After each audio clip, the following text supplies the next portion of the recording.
എന്റെ പ്രിയപ്പെട്ട സഹോദരങ്ങളെ, ഒരിക്കൽ നബിതങ്ങൾ ഫാത്തിമ ബീവിയെ കല്യാണം കഴിച്ചു വിട്ടിട്ട് കാണാൻ പോയി. നിങ്ങളും പോവല്ലോ, കെട്ടിച്ച വീട്ടിൽ മരുമോന്റെ വീട്ടിൽ പോകും. ചെന്ന ഉടനെ ഓള് പരാതി പറയുക. അള്ളാന്റെ റസൂൽ സല്ലല്ലാഹു അലൈഹി വസല്ലം തങ്ങള് ഫാത്തിമ എന്ന് പറയുന്ന പൊന്നുമോളെ കല്യാണം കഴിച്ചു വിട്ടിട്ട് പോയി കാണാൻ.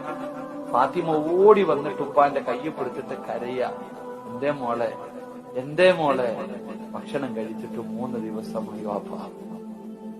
ഫാത്തിമ എന്ന പൊന്നുമോള് നബിതങ്ങളോട് പറയുന്നു, ഭക്ഷണം കഴിച്ചിട്ട് 3 ദിവസമായി. എല്ലാം വാരി കെട്ടിക്കോ, പോകാമെന്നല്ല നബിതങ്ങൾ പറഞ്ഞത്. തന്റെ പൊന്നാര മകള് ഓടി വന്ന് സങ്കടത്തോടെ പറയാ, ഭക്ഷണം കഴിച്ചിട്ട് 3 ദിവസമായി വാപ്പ. അള്ളാന്റെ റസൂൽ സല്ലല്ലാഹു അലൈഹി വസല്ലം തങ്ങളെ കെട്ടിപ്പിടിച്ചിട്ട് പറഞ്ഞു, വലിയ അബീക അർബഉ, വാപ്പ വല്ലതും തിന്നിട്ട് 4 ദിവസമായി മോളെ.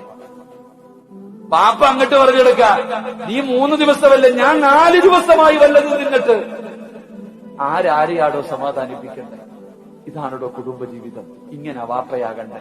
പായിപ്പാടുള്ള വാപ്പ നിന്റെ തുള്ളലും ബഹളവും നിന്റെ ബിപിയും കാണിക്കേണ്ടത് നിന്റെ വാശിപ്പുറത്തല്ലേ നിന്റെ മോളുടെ ജീവിതം പോയെ. ഈ പള്ളി വന്നിട്ട് എത്ര തലാക്ക് ഞാൻ പറയാൻ കിട്ടുന്ന അവസരം ഇതുപോലൊരു വയത് കിട്ടിയിട്ടില്ലല്ലോ. ഈ പായിപ്പാടുള്ള പെൺകുട്ടികളുടെ ജീവിതം തുലച്ചത് ഈ വാപ്പമാരുടെയും ഈ ഉമ്മമാരുടെയും വാശിയ. എന്റെ പ്രിയപ്പെട്ട സഹോദരങ്ങളെ, ഒരിക്കൽ നബിതങ്ങൾ